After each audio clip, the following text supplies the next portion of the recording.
Bonsoir à tous les bozos. Ce soir, nous allons commencer la lecture du chapitre 6 qui s'intitule Communauté. Je rentrai à la résidence avant l'aube. Le concierge de jour me confia un double de la clé du gouverneur. Laisse-la sur mon bureau, m'avertit-il. Ne pense même pas à la garder. Je ne répondis pas. Je gravis la cage d'escalier, sombre, évitant les deux gardes. La façon dont leurs yeux luisants scrutaient les ténèbres, tels deux projecteurs naturels, me glaçait le dos jusqu'à l'os. La résidence était censée être sécurisée. Je n'osais imaginer à quoi les autres pouvaient ressembler.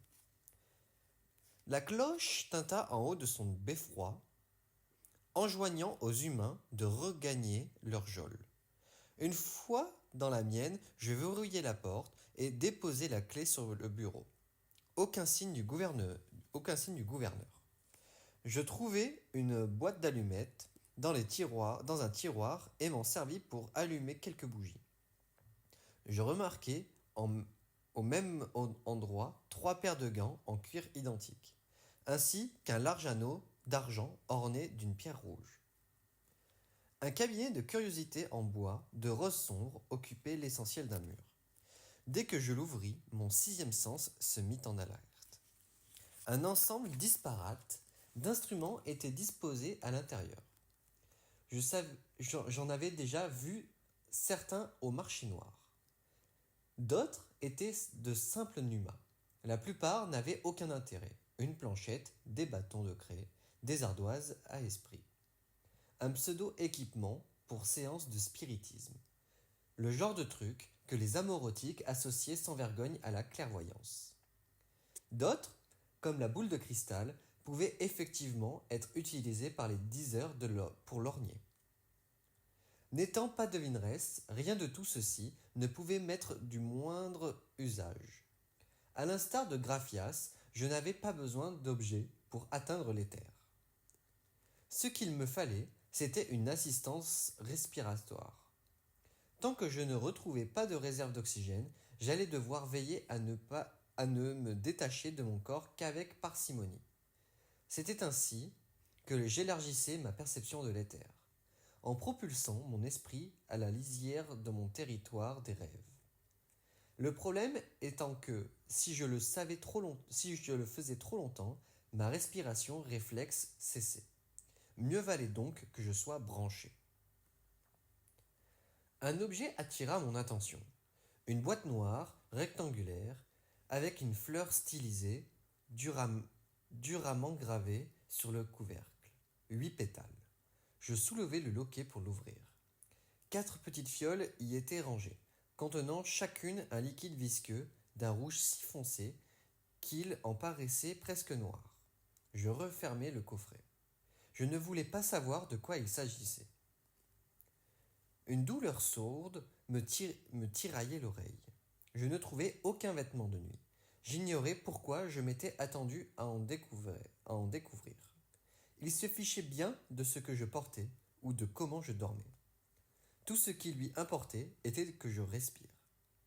Je me dépouillai de mes bottes et m'allongeai sur la banquette.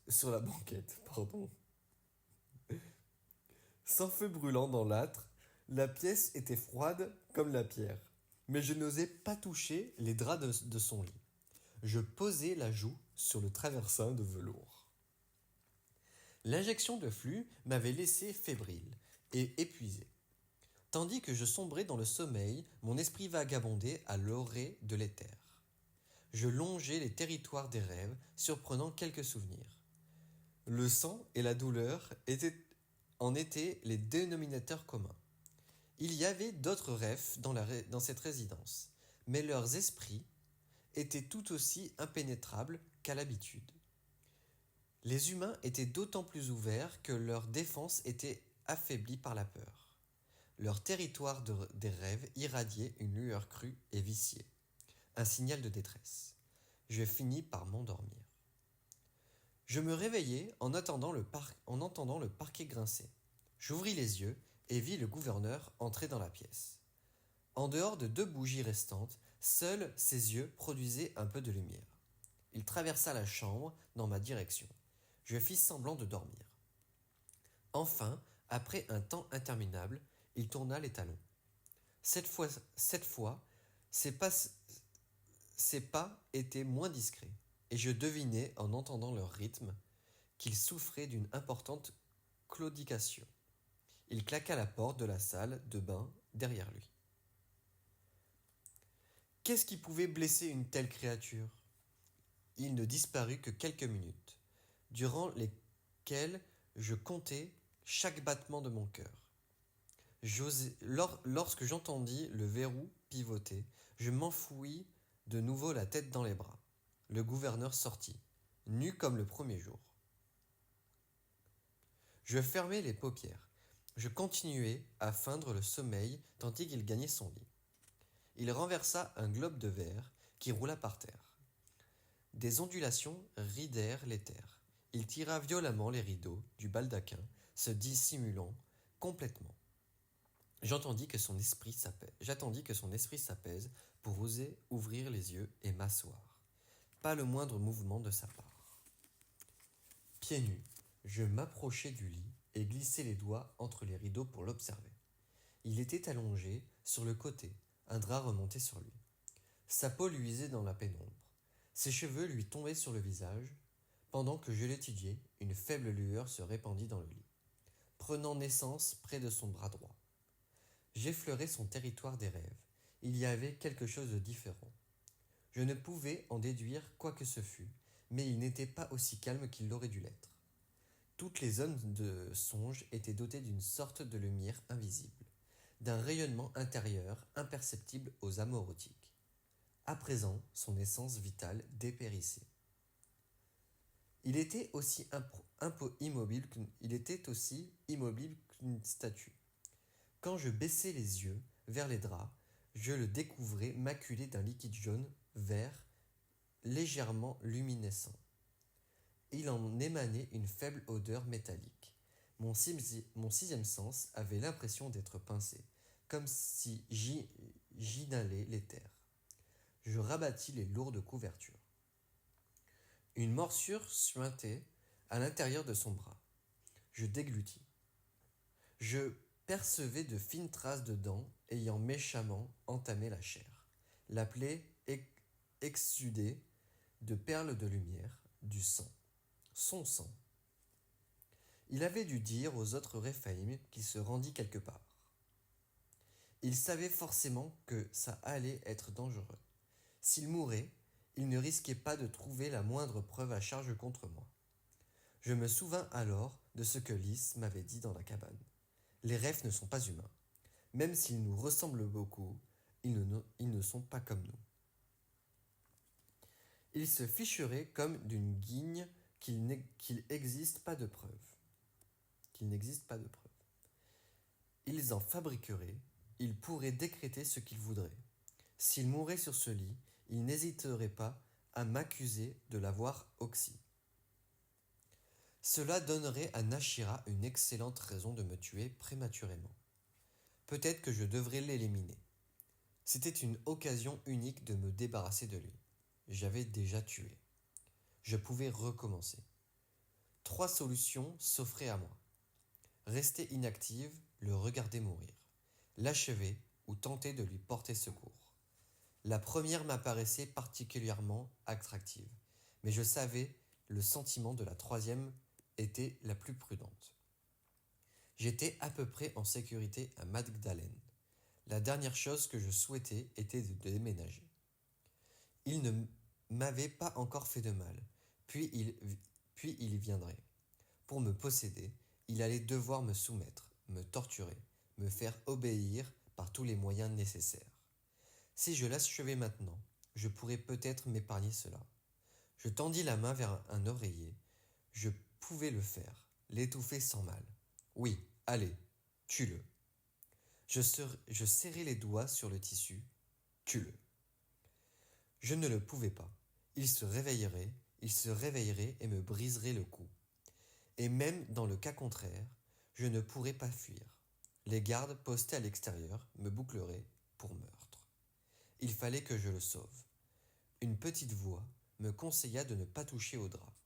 Ce liquide ne m'inspirait rien qui vaille.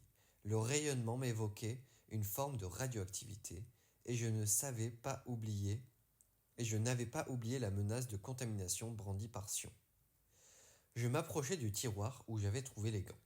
Ils étaient gigantesques, taillés pour des mains Réphaïm. Mes doigts manquaient de souplesse. Je déchirai l'un des draps les plus propres, un tissu peu résistant ne procurant guère de chaleur.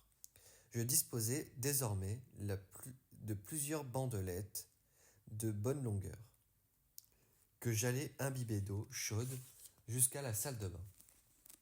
Cela ne suffirait probablement pas, mais cela pouvait lui faire gagner quelques heures, lui permettre de se réveiller et d'aller quérir de l'aide auprès d'autres Réphaïm, avec un peu de chance. De retour dans la chambre, je m'armai de courage. Le gouverneur sentait la mort.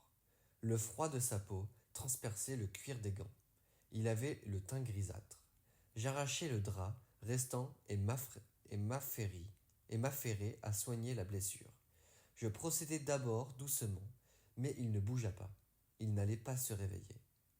Dehors, la couleur du ciel commençait à changer. J'essorai ma bandelette au-dessus de la plaie, en nettoyant le sang. Tentai de dégager la croûte qui s'y était formée.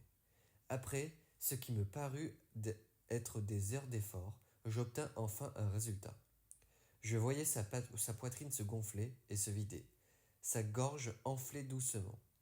Je protégeai la blessure à l'aide d'un autre drap, attachai mon bandage de fortune avec la ceinture de ma tunique, puis recouvris son bras pour le garder au chaud. À lui de survivre désormais. Je me réveillai quelques heures plus tard. Je devinai au silence ambiant que la pièce était inoccupée. Le lit était fait. Les draps avaient été changés. Les rideaux étaient maintenus tirés par des cordelettes brodées, autorisant les rayons de lune à teinter les murs. Le gouverneur n'était plus là. Des gouttelettes de condensation perlaient sur les fenêtres. J'allais m'installer près du feu. Je n'avais pas pu imaginer toute cette scène, à moins que je fusse encore en train de subir les affres du flux. J'avais cependant pris l'antidote. Mon sang était propre. Cela signifiait donc que, pour une obscure raison, le gouverneur était reparti. Un uniforme propre était étendu sur le lit, à côté d'un nouveau message, dans la même écriture cursive et épaisse. Demain. Ainsi, il n'était pas mort dans son sommeil, et mon entraînement s'en voyait repoussé d'une journée supplémentaire. Les gants avaient disparu. Il avait dû les emporter. Je me rendis à la salle de bain, où je frictionnai les mains sous l'eau chaude. J'enfilai mon uniforme, sortis mes 3 pilules de leur emballage et les fis disparaître dans le lavabo. Je comptais bien en découvrir plus durant la nuit. Malgré ce qu'avait pu me dire Lys, nous ne pouvions pas simplement accepter notre condition.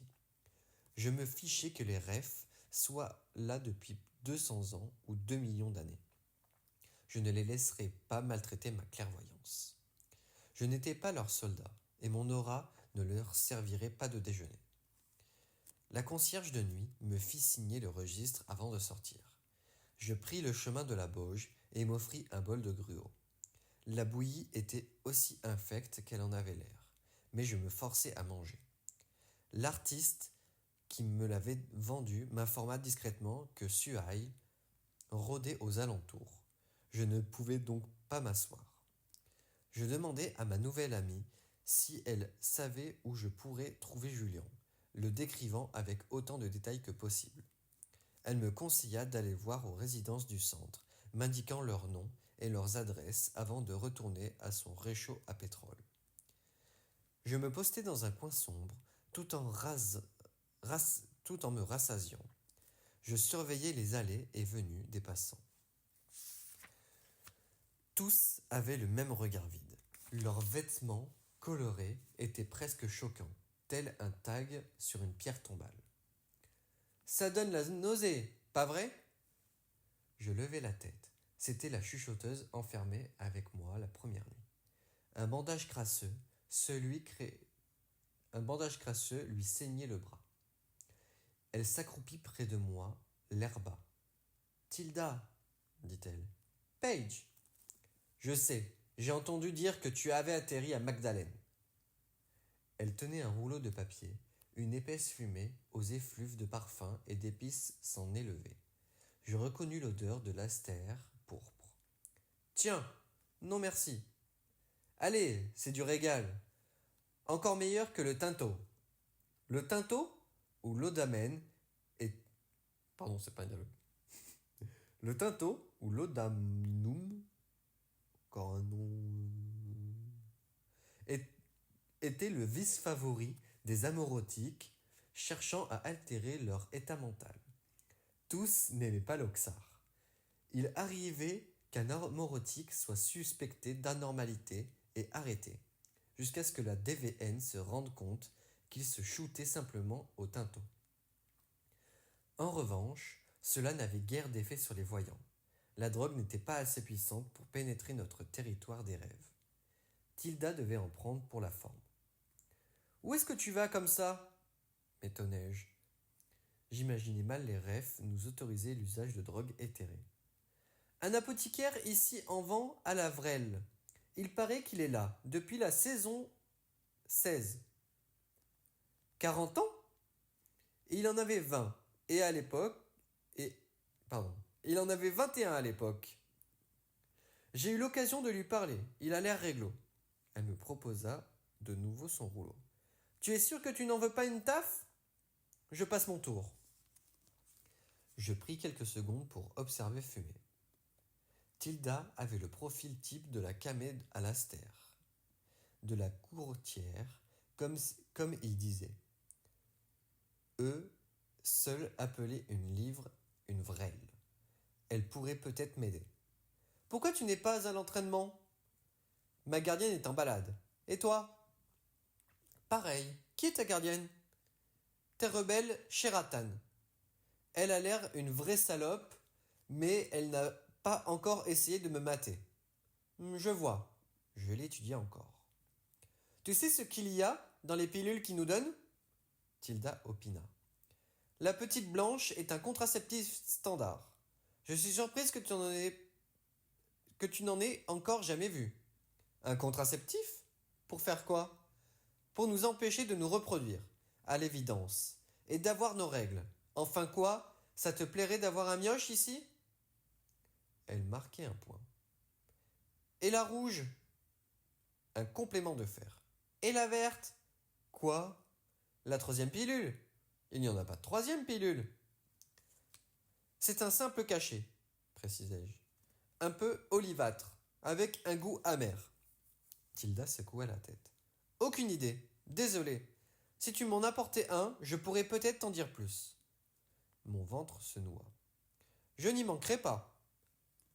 Elle s'apprêtait à avaler une nouvelle bouffée, mais je l'interrompis. Tu es parti avec Karl, pas vrai ? Après le discours ? Je refuse d'être associé à ce traître. Je haussai un sourcil. Tilda exhala une fumée lilas. Quoi ? Tu n'as pas entendu ? Il a tourné Kazakh. La palmiste, Ivy, celle avec les yeux bleus. Il l'a surprise à repérer de la bouffe auprès d'un pourri. Il l'a balancée à sa gardienne. Si tu savais ce qu'ils lui ont fait, dis-moi. Ils l'ont tabassé. Ils lui ont rasé le crâne. Je n'ai même pas envie d'en parler. Sa main se tendit, à trembler, bien que légèrement. Si c'est ce qu'il faut faire pour survivre, j'aime autant qu'on m'expédie dans l'éther. Au moins, je partirai l'esprit léger. Un ange passa très lentement. Tilda balança son rouleau d'astère. Tu sais dans quelle résidence se trouve Julien ? Finis-je par demander. 26. Le chauve ? À Trinity, je crois. Tu peux aller voir par le portail arrière. Les bleus s'entraînent sur les pelouses. Mais assure-toi que personne ne te voit. Je la laissai s'allumer un autre rouleau. L'astère était meurtrier, sans doute la plante dont on abusait le plus dans la rue. Les cas d'addiction étaient fréquents dans des endroits comme Jacob Island. Ces fleurs pouvaient être blanches, bleues, roses ou pourpres, et chacune avait un effet différent. Elisa était accro à l'aster blanc depuis des années. Elle m'en avait beaucoup parlé. Par rapport au bleu, qui faisait ressurgir les souvenirs, il reproduisait un effet nommé cholage ou amnésie partielle. Pendant un temps, elle ne savait même plus comment elle s'appelait. Plus tard, elle était passée au pourpre, affirmant que ça l'aidait dans son art. Elle m'avait fait jurer de ne pas toucher la moindre drogue éthérée, et je ne voyais aucune raison de rompre cette promesse. J'étais encore flippé d'avoir appris que me donnait une pilule en plus. À moins que Tilda soit l'une des rares à n'en avoir que deux, je me renseignerai auprès de quelqu'un d'autre. La résidence Trinity était gardée du côté rue. Je longeais les taudis, tâchant de me rappeler mes maigres connaissances de la ville pour deviner où l'arrière-complexe pouvait bien se trouver. J'aboutis devant la palissade protégeant ses terrains. Tilda avait vu juste. Un groupe de tuniques blanches s'exerçait sur la pelouse sous la houlette d'une ref. Julien figurait parmi eux. À la lumière verte des réverbères au gaz, il repoussait des esprits à coups de bâton. Je crus d'abord qu'il s'agissait de Numa, d'objets à travers lesquels les terres pouvaient s'écouler, ceux dans lesquels les devins puisaient leur pouvoir. Je n'en avais toutefois jamais vu, qui servait à contrôler les esprits. Je laissai mon sixième sens prendre le contrôle. Les territoires des rêves des humains étaient tous regroupés dans les terres. La ref faisant office de pilier central, ils étaient attirés vers elle tels des insectes vers une lanterne. La ref choisit cet instant pour s'en prendre à Julien. D'un coup de bâton, elle propulsa vers lui un esprit furieux. Il s'écroula à plat dos, étourdi. « Debout, 26 !» Julien ne bougea pas. « Debout !» Il en était incapable. Pas étonnant, il venait de se prendre un esprit déchaîné en pleine figure. Aucun voyant n'aurait pu rester sur ses pieds après pareil assaut. Sa gardienne lui décocha un violent coup de pied dans la tempe. Les vestes blanches reculèrent sous le choc, comme redoutant qu'elle ne se tourne vers elle ensuite. Elle leur adressa un regard froid avant de faire volte-face et de s'en retourner vers la résidence, sa robe noire flottant derrière elle. Les humains échangèrent des regards confus avant de lui emboîter le pas. Aucun d'eux n'entreprit d'aider Julien. Celui-ci gisait, toujours à terre, recroquevillé en position fétale. Je tentai d'ouvrir le portail, mais une lourde chaîne en unissait les deux vantaux. « Julien !» appelai-je. Il remua légèrement, souleva la tête. Quand il m'aperçut, il trouva la force de se lever et de marcher jusqu'à moi. De la sueur perlait sur son visage. Derrière lui, les lampes s'éteignirent. « Elle m'aime vraiment bien, déclara-t-il. Il se fendit d'un léger sourire. « Je suis son chouchou. » « C'était quel genre d'esprit ? » ?»« Juste un vieux fantôme. » Il frotta ses yeux irrités. « Désolé, je vois encore des choses. »« De quel genre ? » ?»« Des chevaux, des livres, du feu. » Le fantôme lui avait laissé une imposition de sa mort. C'était l'un des aspects déplaisants des combats d'esprit. « C'est qui, cette ref ? » ?»« Elle s'appelle Aludra Shertan. »« Shertan !» Je sais pas pourquoi elle s'est portée volontaire pour devenir gardienne. Elle nous déteste. Ils nous détestent tous. Je scrutai la pelouse. Aludra n'était pas revenue. « Tu peux sortir ? » demandai-je. « Je peux essayer. » Il porta une main à sa tête en grimaçant. « Est-ce que ton gardien s'est déjà nourri sur toi ? » ?»« C'est à peine si je l'ai vu. » J'estimais plus sage de ne pas évoquer les événements de la veille. Aludra s'est repue de Félix hier. quand il nous a rejoints. Il n'arrêtait pas de trembler, et pourtant, elle l'a forcé à s'entraîner. Est-ce qu'il va bien ? Il est terrifié. Il a été incapable de sentir l'éther pendant 2 heures. Ils sont fous d'infliger ça à un voyant. Je jetai un coup d'œil à la ronde, m'assurant qu'aucun garde ne se trouvait dans les parages. Je ne les laisserai pas se nourrir sur moi. Tu n'auras pas le choix. Il décrocha une lanterne du portail. Ton gardien se traîne une sacrée réputation. Tu dis que tu l'as à peine vu ? Il est sans pareil en vadrouille. Pour aller où ? Aucune idée. Julien me dévisagea pendant un long moment. À cette distance, je pus constater qu'il était pleinement doté, comme Lys. Les gens à moitié dotés pouvaient allumer et éteindre leur vision d'esprit, mais Julien était contraint de voir en permanence de petits filins d'énergie. « Je te rejoins, me dit-il. Je n'ai rien mangé depuis hier matin. Soir, peu importe. Tu penses pouvoir obtenir la permission ? Je vais demander. » J'observai son ombre disparaître dans la résidence. Il me vint à l'esprit qu'il n'en ressortirait peut-être pas. Je l'attendis toutefois près de la bauge. J'étais sur le point de capituler quand l'éclat blanc d'une tunique attira mon attention.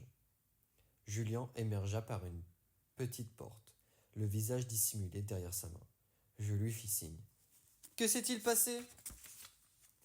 L'inévitable, il parlait du nez. Elle m'a dit que je pouvais manger, mais que je ne sentirais rien, ni odeur, ni goût. Quand il retira sa main, je pris une inspiration suffoquée. Un sang sombre et épais lui dégoulinait du menton. Des cocards commençaient à se former autour de ses yeux. Son nez rouge et enflé serpentait un réseau de vaisseaux éclatés. Je crois qu'il a le nez cassé, je suis pas sûr. « Il te faut de la glace !»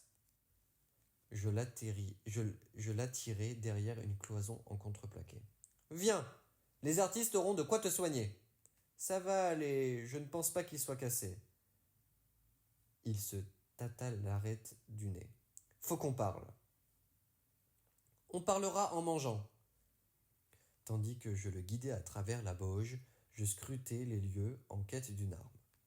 N'importe quoi aurait pu faire l'affaire. Une épingle à cheveux, un peu pointue, un débris de verre ou un métal. Rien ne me sauta aux yeux. Si les artistes se promenaient réellement sans protection, ils n'auraient aucun moyen de se défendre si les émimes venaient à envahir la cité. Les refs et les vestes rouges étaient leur seule chance de survie. À l'intérieur de la cantine, je m'efforçai, Julien à avaler un bol de bouillon et un peu de pain rassis. Puis je troquai avec un devin le reste de mes numas contre une boîte de paracétamol de contrebande. Il ne voulut pas m'avouer où il l'avait dérobé, ni comment il s'y était pris. Il se fondit dans la foule dès que j'eus déposé mes aiguilles dans sa paume. Sans doute un véritable accultamancien. J'entraînai Julien dans un coin sombre. « Prends ça, lui dis-je. Personne ne doit les voir. » Il ne répondit pas. Il goba 2 capsules sans discuter. Je trouvai du tissu et un peu d'eau dans une baraque vide. Il s'en servit pour essuyer le sang séché. « Alors, reprit-il d'une voix pâteuse, qu'est-ce qu'on sait des émimes ? Rien de mon côté. Si ça t'intéresse, j'ai découvert comment fonctionne cet endroit. Bien sûr que ça m'intéresse. Les vestes blanches survolent l'essentiel durant les premiers jours. Il est surtout question d'esprit de combat, de t'apprendre à réunir une horde, ce genre de truc. Puis, tu passes un premier examen, histoire de vérifier ton don. De le vérifier ? De prouver qu'il est utile. Les devins doivent faire une prédiction. Les médiums doivent provoquer un envoûtement. Tu vois le genre. Est-ce qu'ils considèrent comme utile ? Tu dois démontrer ta loyauté. J'en ai parlé au concierge de Trinity. Il ne va pas révéler grand-chose, mais apparemment, sa prédiction a permis une nouvelle arrivée à Sheol One. Tu dois leur montrer ce qu'ils veulent voir. quitte à mettre un autre humain en danger. Ma gorge se serra. Et le deuxième examen? Ça a un lien avec les émimes. J'imagine que les survivants obtiennent une veste rouge. Mon regard se promena autour de nous. Une ou deux tuniques jaunes déambulaient parmi les artistes. Regarde, reprit Julien à mi-voix. La fille dans le coin, ses doigts. Je me tournai dans la direction indiquée. Une jeune femme mangeait sa gruelle à la cuillère, tout en devisant avec un homme à l'air malade. 3 de ses doigts étaient partiellement amputés. Quand j'examinais à nouveau les lieux, je remarquai bien d'autres mutilations. Une main manquante, des traces de morsures, des cicatrices sur des bras et des jambes. À l'évidence, ils aiment vraiment la chair humaine, commentai-je. Lys ne m'avait pas menti. En effet, Julien me tendit son bol. Tu veux finir? Non merci.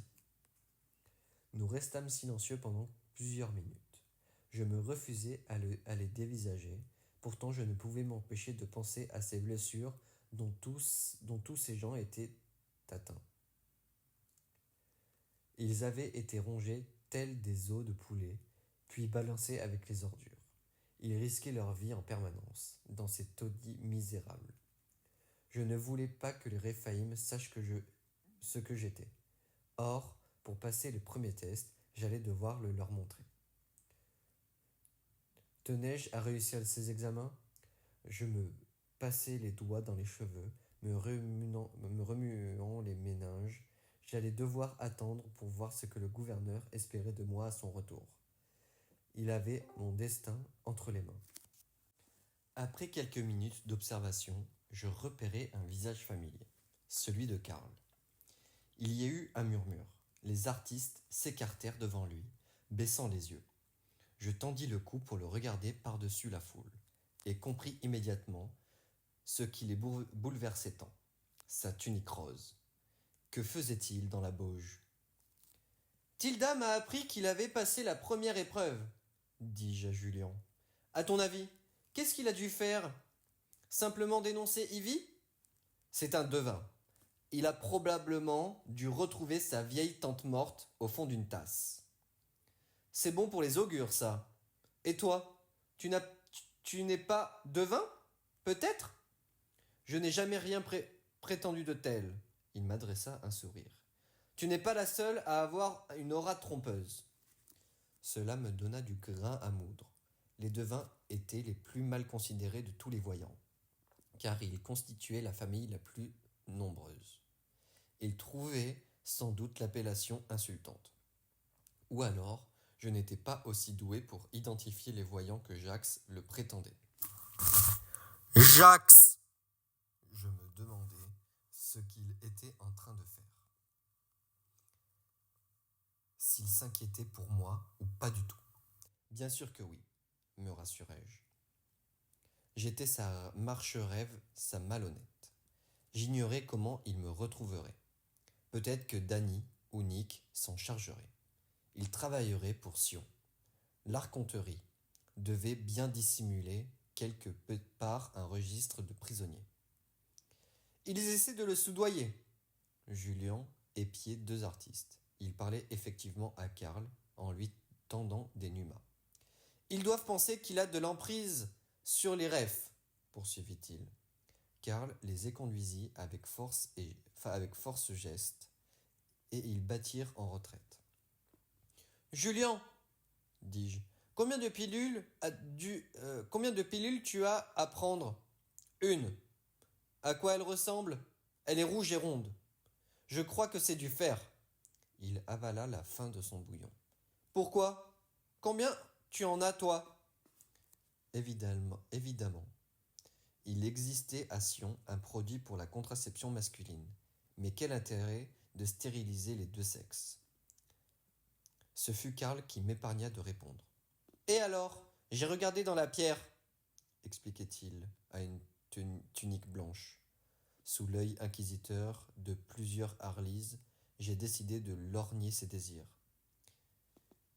Il s'est avéré qu'elle qu'elle était particulièrement pressée de rencontrer ce dompteur blanc. Et bien sûr, dès que j'ai vu son visage, j'ai su précisément de qui il s'agissait.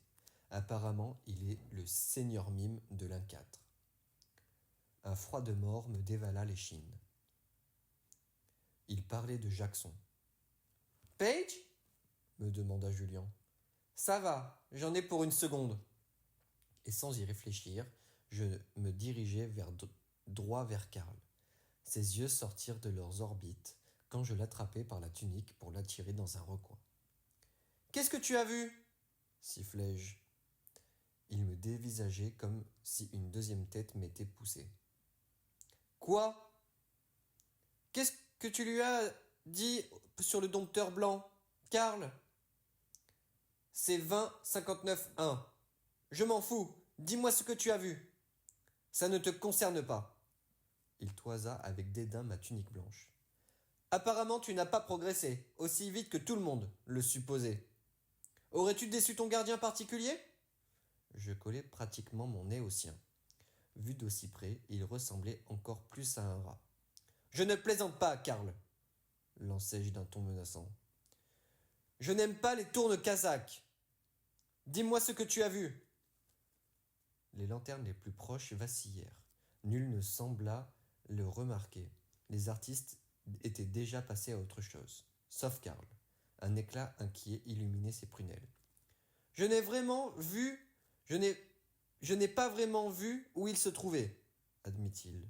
Mais j'ai vu un cadran solaire. »« Tu as vu ça dans la pierre ?»« Oui. »« Et qu'est-ce qu'il est devenu Et qu'est-ce qu'elle veut au dompteur ?» Je resserrai mon emprise sur sa tunique. « Je l'ignore. J'ai juste fait ce qu'elle m'a demandé. » Il tenta de s'écarter. « Pourquoi tu me poses toutes ces questions ?» Le sang me battait aux tempes. « Comme ça !» Je le lâchai. « Je suis désolé. Je suis inquiète à cause de mes examens. » Karl se radoucit, flatté. « Je peux le comprendre. Je suis sûr que tu ne tarderas pas à décrocher ta prochaine couleur. » Qu'est-ce qui se passe ensuite ? Quand on a eu la rose ? On rejoint le bataillon, bien sûr. J'ai hâte de mettre la main sur ces saloperies de ronfleurs. J'aurai bientôt la rouge. Il était déjà sous le charme, un bon petit soldat, un tueur en devenir. Je me forçai à sourire et tourner les talons. Karl avait de quoi être fier. Il était bon diseur. Il s'était servi de Nashira pour se concentrer sur son sujet. Il l'avait vu apparaître sur la surface luisante d'une humaine qu'il utilisait. Tel était le don des devins, ainsi que de quelques augures. Ils parvenaient à faire concorder leur talent avec le désir d'une tierce personne, le quéreur, afin de lire l'avenir de celle-ci. Les cartomanciens et les palmistes le faisaient sans arrêt. Et malgré ce que pouvait penser Jackson, cela se révélait souvent aussi utile. Les terres étaient comme le Sionnet, un réseau de territoires des rêves contenant chacun des informations à portée de clic.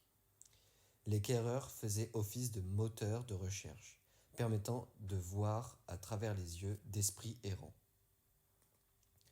Karl avait trouvé en Ashira la quéreuse idéale. Non seulement avait-il vu Jax, mais il en avait en outre eu un bon aperçu de sa localisation, l'un des 6 cadrans solaires du pilier. Il fallait que je l'avertisse, et vite. Je ne savais pas pourquoi elle le cherchait, mais je n'avais aucune intention de la laisser le ramener ici. Julien me suivit à l'extérieur. « Paige !»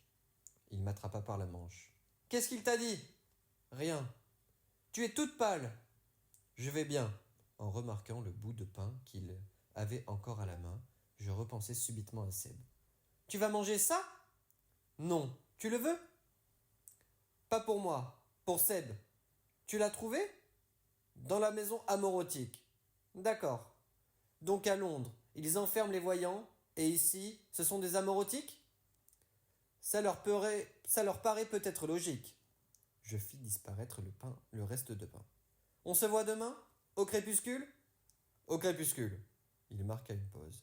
« Si j'arrive à sortir. » La maison amorotique était plongé dans les ténèbres à mon arrivée, même si les lampes extérieures avaient été éteintes.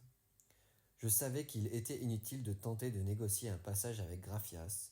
Je me résolus donc à grimper directement à la gouttière qui m'avait permis d'atteindre la fenêtre la veille. « Seb !» La chambre était toute noire. Je sentais l'air humide et froid. Seb ne répondit pas. Je m'agrippai au barreau et m'accroupis sur le rebord. « Seb !» sifflai-je. « Tu es là ?» Il n'y était pas. La pièce était dépourvue de territoire des rêves, même si les amoreutiques en avaient bien qu'insipides. Aucune nuance émotionnelle, aucune activité spirituelle, Seb avait disparu. Peut-être qu'il l'avait emmené travailler dans une autre résidence, peut-être qu'il reviendrait bientôt. Ou peut-être qu'il s'agit d'un piège. Je sortis le pain de ma manche, le glissai entre les barreaux et descendis le long de la conduite d'eau. Je me sentis pas en sécurité avant d'avoir les 2 pieds fermement ancrés au sol. Et ce sentiment ne durera pas. Dès que je me retournai vers le centre-ville, mon bras se retrouva coincé dans une sorte d'étau. 2 yeux se rivèrent aux miens. Voilà, merci beaucoup pour cette écoute, pour la fin du chapitre 6. J'espère que vous appréciez ces podcasts. Nous nous retrouvons très vite pour le chapitre 7. Je vous remercie de vos écoutes. Passez une bonne soirée. Au revoir.